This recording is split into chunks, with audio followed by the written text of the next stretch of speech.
안녕하세요. 책라디오 다은입니다. 오늘 함께할 책은 나가오 가스히로의 병의 90%는 걷기만 해도 낫는다입니다. 저자 나가오 가스히로는 1984년 도쿄 의과대학을 졸업한 뒤 오사카 대학병원 내과에서 의사생활을 시작으로 이후 나가오 클리닉을 개업하여 운영하고 있습니다. 30년간 다양한 증상의 환자들을 가장 가까이에서 지켜보면서 생활습관병, 류마티즘 관절염, 감기 등의 병의 종류를 막론하고 가장 좋은 치료약이 걷기라는 것을 발견했습니다. 이후에 최소한의 의학적 치료와 함께 걷기를 병행한 환자들이 후유증 없이 건강하게 회복하는 모습을 보면서 걷기의 효용을 더 많은 사람들에게 알리기 위해 이 책을 썼다고 합니다. 프롤로그에는 작가가 이렇게 이야기를 하고 있습니다. 걸으면 근육과 뼈가 튼튼해지면서 나이가 들어 무릎이 쑤시거나 허리가 결리는 증상을 줄일 수 있다. 치매도 걷기로 예방할 수 있으며 증상이 발현되더라도 호전된다. 2명 중 1명이 걸려 국민병이라 불리는 암 역시 걷기로 예방도 하고 치료도 할 수 있다. 걷기에는 정말이지 장점밖에 없어서 농담을 섞어 말하자면 걷기 때문에 난처해지는 사람은 의사뿐이다. 건강해지면 지금만큼 의사를 찾을 일이 없기 때문이다. 최근 고령층이 증가하여 의료비와 간병비가 심각한 사회 문제로 대두되고 있지만 모두가 걸으면 이러한 부담은 절반으로 줄어들 것이다. 걸으면 행복 호르몬인 세로토닌이 왕성하게 분비된다. 그래서 걷기는 행복 그 자체이자 누구든 간단히 행복해지는 지름길이다. 프롤로그만 보더라도 걷기가 얼마나 대단한 것인지 알리고자 하는 저자의 진심이 느껴지는데요. 걷기의 긍정적이고 탁월한 효과에 대해서 이 책을 통해 배우고 실천해보면서 더 건강한 삶을 만들어갈 수 있다면 좋겠습니다. 그럼 지금부터 책 속으로 들어가 보겠습니다. 걷기로 기대 수명이 늘어난다. 우리는 이제 2명 중 1명이 암에 걸리고 3명 중 1명이 암으로 사망하는 시대를 살고 있다. 암 때문에 고통받거나 죽음을 맞는 환자가 많은 만큼 암 예방법에 대한 관심도 날로 높아지고 있다. 국립암연구센터 산하의 암예방검진연구센터는 암 예방을 위한 12가지 생활수칙을 발표했다. 구체적으로는 담배 피우지 않기, 남이 피우는 담배 연기 피하기, 적당히 음주하기, 균형 잡힌 식생활하기 등이 포함되는데 한마디로 생활습관병 예방이야말로 최고의 암 예방법이라는 뜻일 것이다.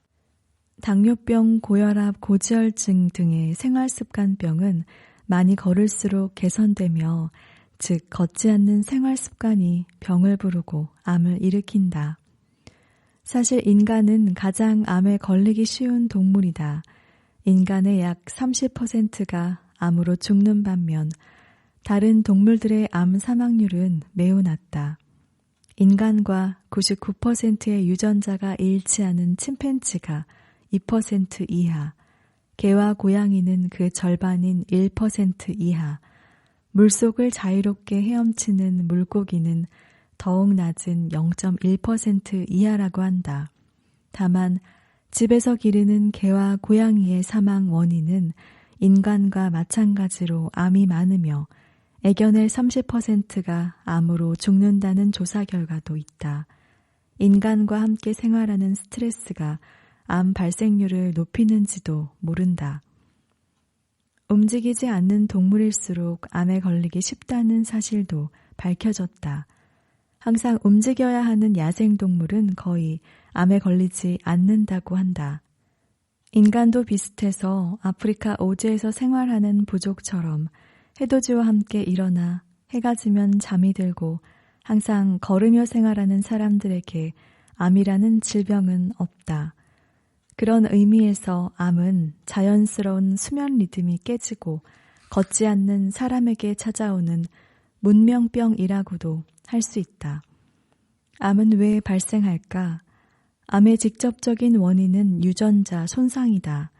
유전자 손상은 부모의 유전자가 대물림되면서 생기기도 하지만 대부분은 담배, 자외선, 화학물질, 스트레스, 나쁜 식습관 등의 후천적인 원인이나 돌연변이 때문에 발생한다. 통상적으로 유전자가 손상되더라도 곧바로 복구되는 것이 정상이다. 하지만 손상된 유전자가 그대로 복제될 때도 있으며 이러한 오류가 여러 번 누적되면 암세포가 발생한다. 유전자 복제 오류는 나이가 들수록 많아지므로 암이 노화의 일종이라고 보는 견해도 있다. 사실 건강한 사람의 몸에도 매일같이 5,000개 이상의 작은 암세포가 생성된 뒤 사라진다는 주장도 있다. 체내에 생성된 작은 암세포를 발견해 퇴치하는 것은 우리 몸에 자연적으로 존재하는 면역 체계다. 컴퓨터에 백신 프로그램을 설치하면 악성 바이러스를 자동으로 발견해 차단하거나 삭제한다. 바로 이러한 기능이 우리 몸에도 준비되어 있다. 그런데 면역력이 저하되면 암세포의 일부를 놓치게 된다. 애초에 유전자가 손상될 확률도 높다. 그러므로 유전자가 손상될 확률을 낮추고 만약 복제 오류가 반복돼 암세포가 생기더라도 빈틈없이 격퇴할 수 있도록 면역 체계를 튼튼히 유지해야 한다. 이때 가장 좋은 방법이 걷기다. 걸을수록 면역세포가 활성화되기 때문이다. 최근 연구에서 적절한 운동이 습관화된 사람은 그렇지 않은 사람에 비해 NH세포, 즉 자연살의 세포라는 면역세포가 활성화된다는 사실이 밝혀졌다. NH세포는 바이러스에 감염된 세포나 암세포만을 직접 파괴하는 든든한 아군이다. 위 연구 결과에서 주목할 것은 적절한 운동이라는 표현인데 지나치게 격렬한 운동은 오히려 면역력을 저하시킨다. 무리한 운동을 하면 인체의 세포나 유전자를 산화시켜 손상을 입히는 활성산소가 증가하기 때문이다. 덧붙여 NH세포를 활성화하려면 즐겁게 운동하기도 중요하다고 한다. 그러니 유쾌한 마음으로 걷는 것이 바로 건강을 지키는 비결이다. 암을 예방하기 위해 값비싼 건강보조제를 복용하거나 건강식품을 섭취하는 사람이 많지만 걸으면 그럴 필요가 없다. 다시 한번 강조하지만 무엇보다 걷기가 중요하다. 암은 노화의 일종이므로 오래 살수록 암에 걸릴 확률도 높아진다. 노화 때문에 발생하는 암을 100% 예방할 길은 없지만 생활 습관 때문에 발생하는 암은 미리 대처할 수 있다. 시간이 허락되는 한 걸어보자. 암 발생 위험을 분명히 줄일 수 있다. 뇌 건강도 장이 결정한다. 최근 장내 세균이나 장내 환경이라는 말을 자주 듣지 않는가? 장내 세균이란 장 안에 서식하는 세균을 가리키는데 인간의 장에는 3만 종류, 1000조 개의 이상의 장내 세균이 산다고 한다. 인체를 구성하는 세포의 수가 약 60조 개라고 알려져 있으니 우리는 그보다 많은 수의 세균을 장 안에 품고 사는 셈이다. 그 많은 장내 세균은 종류별로 집단을 이루며 장벽에 붙어 산다. 장내 세균을 크게 나누면 20%는 유익균이며 10%는 유해균, 나머지 70%는 이롭지도 해롭지도 않은 중간균이다. 이 비율은 어디까지나 건강한 사람들일 경우다.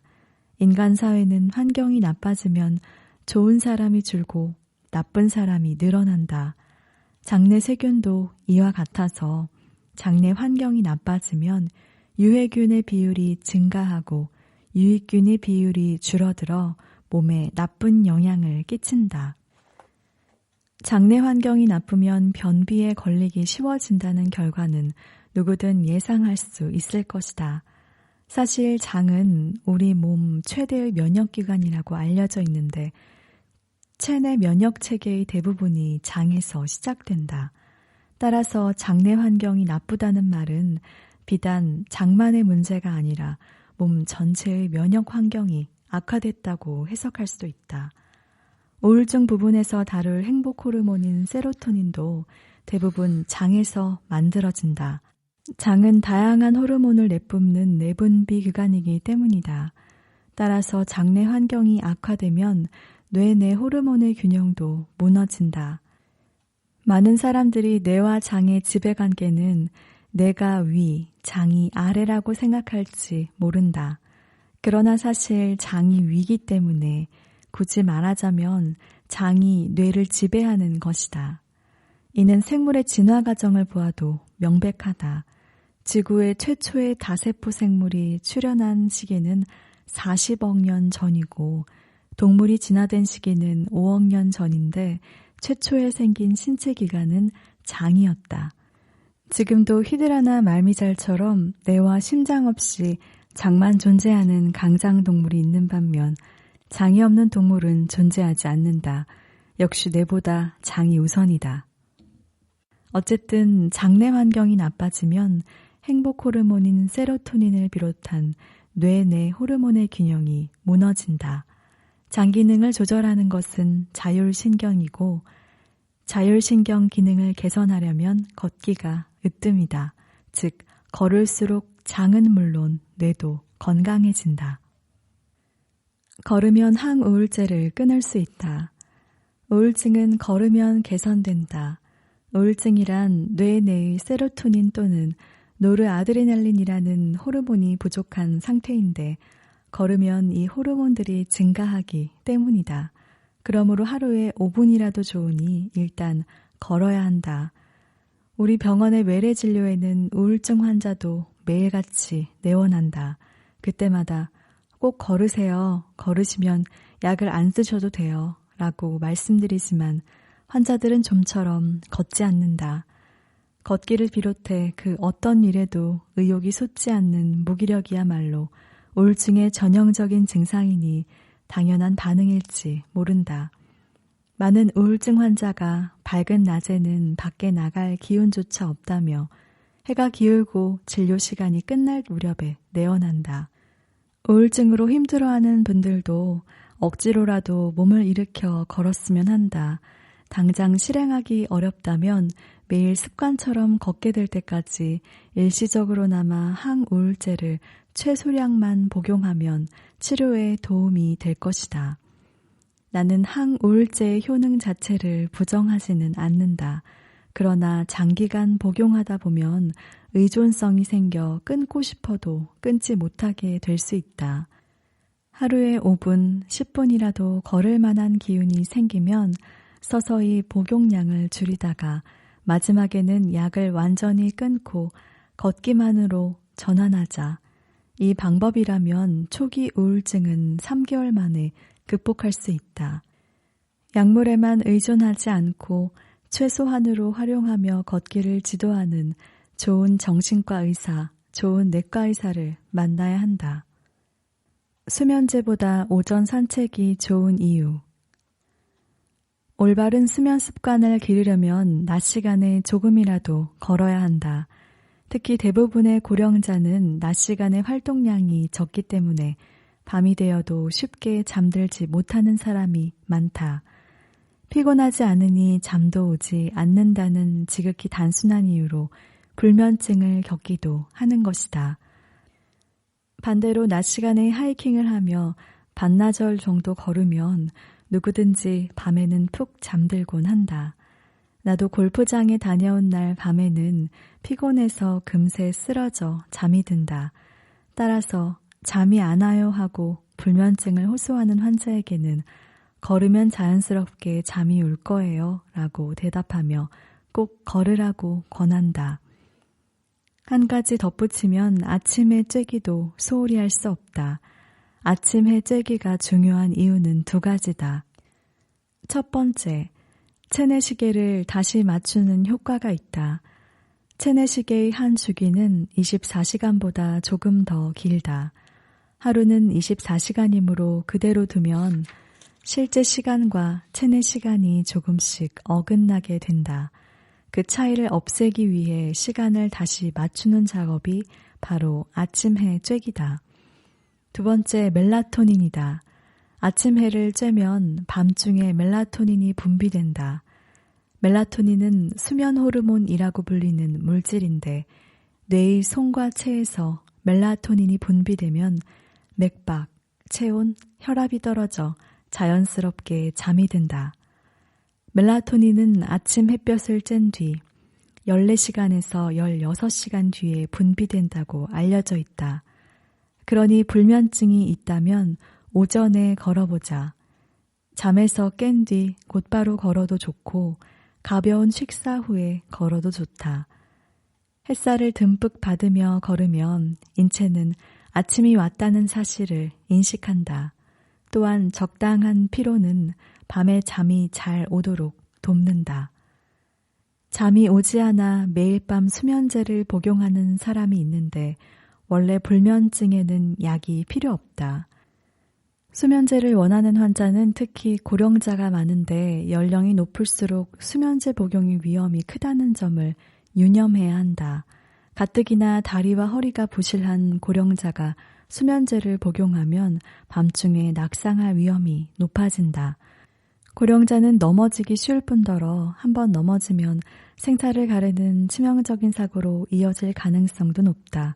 집안에서 넘어지기만 했는데 어깨나 허벅지 뼈가 골절되거나 요추에 압박골절이 일어나기도 한다. 게다가 뼈에 이상이 생기면 간병이 필요해지거나 몸져눕기 십상이다.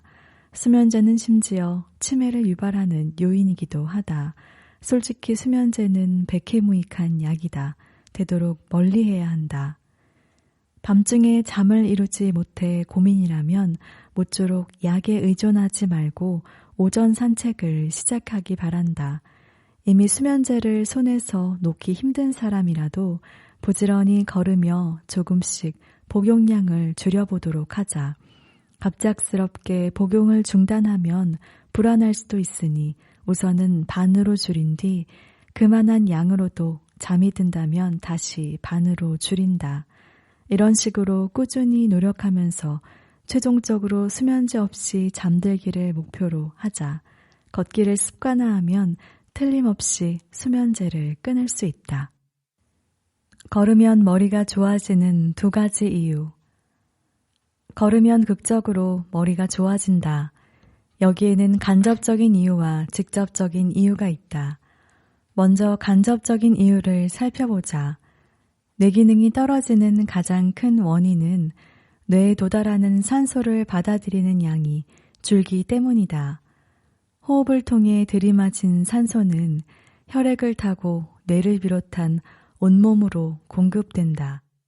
이때 뇌에 도달하는 산소의 양을 늘리기 위해서는 체내에 들어오는 산소를 빨아들이는 힘을 키우는 방법과 혈액순환을 촉진하는 방법이 있다. 최대 산소 섭취량은 약 1분 동안 최대한으로 섭취할 수 있는 산소의 양을 가리키는데 흉곽이 클수록 섭취량도 높아진다. 나이도 영향을 미쳐서 일반적으로는 20세 전후에 최고에 달하고 그 이후에는 점점 감소한다고 알려져 있다. 그러나 안심하시기를 유산소 운동을 하면 최대 산소 섭취량을 끌어올릴 수 있다. 물론 아무리 노력해도 35세 무렵이 최대지만 유산소 운동을 하는 사람과 하지 않는 사람은 당연히 차이가 있다. 걷기가 습관화된 사람은 산소를 들이마시는 힘이 좋아지므로 뇌에 도달하는 산소가 늘어나 뇌의 노화를 늦출 수 있다. 혈액순환 역시 걸으면 좋아진다. 신선한 산소를 머금은 혈액은 심장에서 출발해 동맥을 타고 온몸 구석구석을 여행한 다음 정맥을 타고 노폐물 등을 흡수하며 심장으로 돌아온다. 그런데 심장에서 가장 멀리 떨어진 다리에서 심장으로 돌아오려면 중력을 거슬러야 한다. 이때 혈액이 다시 돌아가도록 돕는 것이 근육이다. 특히 제2의 심장이라 불리는 종아리 근육은 수축과 팽창을 통해 펌프 역할을 하며 혈액순환을 돕는다. 걸을 때는 종아리를 사용하므로 다리에서 심장까지 혈액이 밀려 올라가 혈액순환이 좋아진다. 한때 종아리 마사지가 큰 인기를 끈 적이 있다. 종아리를 주무르면 혈액순환이 좋아지고 오래 살 수 있다고 주장한 책 한 권이 계기였다. 제2의 심장인 종아리를 마사지하는 것은 분명히 좋은 방법이다.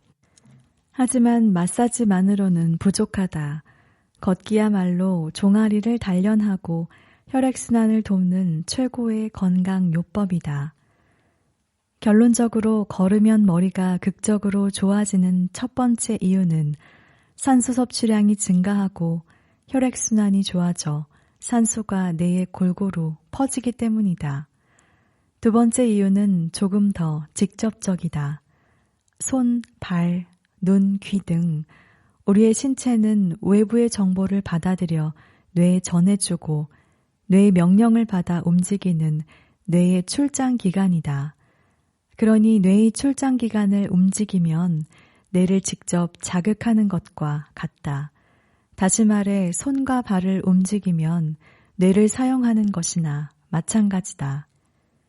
실제로 손이나 발을 사용하면 뇌 내의 신경세포가 자극을 받아 시냅스라는 신경세포의 접합부가 연장된다. 연장된 시냅스는 다른 신경세포와 연결되면서 새로운 신경회로를 만들어낸다. 이것이 걸으면 머리가 좋아지는 직접적인 이유다. 머리가 좋다는 말은 뇌과학적으로 어떤 의미일까?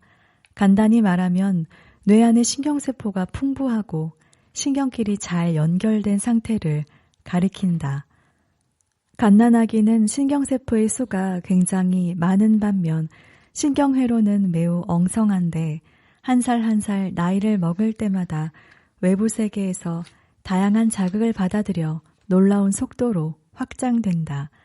만들어진 신경회로는 어느 정도의 나이를 정점으로 파괴되기 시작하지만 재생산할 수는 있다. 걸으면서 손발을 사용하면 신경세포가 자극을 받아 다시 연결되기 때문이다. 사실 뇌 내의 신경세포의 수도 마찬가지다. 예전에는 태어난 직후에 신경세포가 가장 많고 그 이후로는 점점 줄어들 뿐이었다는 것이 정설이었지만 최근 연구에 따르면 뇌에 있는 신경줄기세포가 신경세포를 증가시킨다는 사실이 밝혀졌다. 걷기는 신경 사이의 네트워크를 활성화하고 신경세포의 수를 늘리는 비결이다. 책을 읽으면 그때까지 몰랐던 새로운 지식을 습득할 수 있고 사고가 촉발돼 새로운 아이디어가 떠오르기도 한다.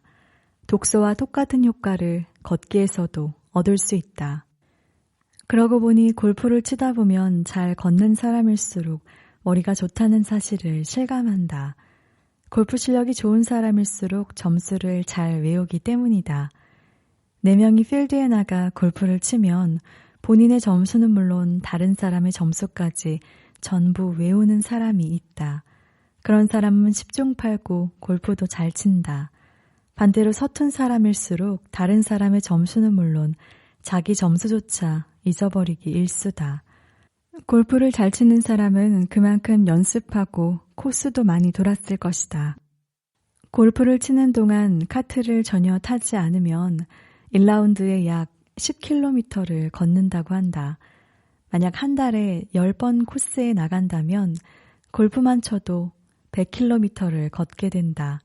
그 정도로 걷기 때문에 기억력이 좋고 머리 회전도 빠른 것이리라. 척추를 위로 쭉 늘려라. 상반신과 하반신을 모두 사용해 걸으려면 팔꿈치 뒤로 당기기와 바른 자세 유지하기가 중요하다. 바른 자세를 유지하는 방법으로 단전 의식하기, 견갑골 모으기, 골반 앞으로 기울이기를 소개했는데 하늘에 매달린 실이 머리끝을 잡아당긴다고 상상하는 방법도 좋다.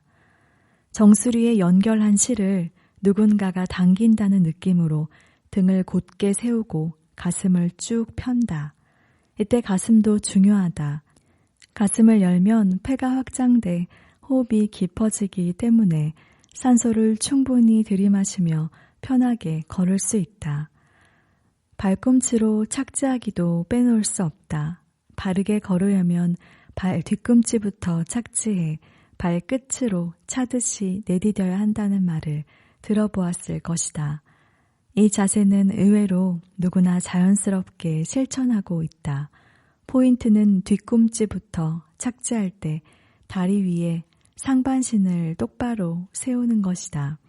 그래야 머리에서 발끝이 일직선이 되고 착지하면서 생기는 충격을 무릎과 허리뿐 아니라 온몸으로 흡수해 효율적으로 부드럽게 걸을 수 있다. 보폭은 약간 넓게 잡는다. 보폭에도 나이가 드러나기 쉽다. 나이를 먹을수록 보폭이 좁아지기 때문이다. 할아버지 할머니의 걸음걸이를 상상해보자. 좁은 보폭으로 발을 탁탁 떨어뜨리며 걷는 모습이 떠오르지 않는가? 잔걸음보다는 조금 넓은 보폭으로 걸어야 기분 좋게 온몸을 쓸 수 있다. 나는 과장을 조금 섞어 북한 병사처럼 걸으세요라고 권한다. 북한 병사는 가슴을 열고 등을 쭉 편 자세에서 턱을 당기고 큰 보폭으로 걷는다. 물론 그 걸음걸이를 똑같이 따라할 순 없지만 의외로 좋은 교본이 된다. 걷기만으로 부족하다면 춤을 춰라. 환자에게 걷기를 권하면 저는 매일 자전거를 타요. 자전거는 안 되나요? 라는 말을 자주 듣는다. 물론 바깥 출입을 전혀 하지 않으며 꼼짝도 않는 것보다는 나을 것이다. 하지만 자전거와 걷기는 전혀 다르다. 운동할 때는 몸에 중력이라는 부하를 주는 것이 중요하다. 걸으면 다리와 뼈와 근육에 중력이 작용하는 반면 자전거를 타면 거의 작용하지 않는다. 걷기는 전신 운동이지만 자전거는 하반신 운동이 중심이다. 그러니 걷기와 자전거는 전혀 다르다. 환자가 위와 같은 질문을 하면 자전거도 나쁘진 않지만 걷기보다 좋은 운동은 없죠? 라고 대답한다. 걷기를 권하면 그럼 내일부터 뛰어야겠어요. 라고 대답하는 환자도 있다. 뛰라는 말은 한마디도 하지 않았는데 말이다. 자전거와 마찬가지로 달리기도 걷기와는 전혀 다르다. 조깅이 익숙한 사람이라면 문제가 없지만 평소에 거의 움직이지 않던 사람이 갑자기 뛰는 일은 절대 삼가야 한다. 걷기와 달리기는 어떻게 다를까? 걷는 동안에는 한쪽 다리가 반드시 땅에 닿아 있다. 반면 뛸 때는 양쪽 다리가 땅에서 떨어져 공중에 떠 있는 순간이 있다. 그 때문에 착지할 때는 한쪽 다리의 체중보다 약 3배나 큰 무게가 실린다. 조깅을 하면 무릎이 상하기 쉬운 이유다. 만약 걷기만으로 부족하다면 달리기보다는 춤추기, 즉 댄스를 추천한다. 나는 걷기의 연장선에 춤이 있다고 생각한다. 춤이라는 한 단어 안에도 재즈 댄스, 힙합, 브레이크 댄싱, 발레, 벨리 댄스, 사교 댄스 등 연령과 취향에 맞는 다양한 장르가 있는데 공통적인 특징은 음악에 맞춰 몸을 움직인다는 것이다. 리듬감 있게 걷고 상반신도 충분히 사용한다. 무엇보다 좋아하는 음악을 들으며 몸을 움직이는 것은 단순히 즐겁지 않은가? 가요방송을 보며 좋아하는 가수나 아이돌의 안무를 따라하는 것도 추천한다. 요즘에는 인터넷으로 검색하면 금세 다양한 동영상을 찾을 수 있다. 이러한 영상을 보면서 노래와 안무를 따라하면 어떨까? 완벽하게 소화하지 못해도 즐거우면 그만이다. 치매 예방은 물론 근육 운동 효과도 있다. 너무 빠른 곡보다는 다양한 연령대가 즐길 수 있는 율동에 가까운 춤이 좋다.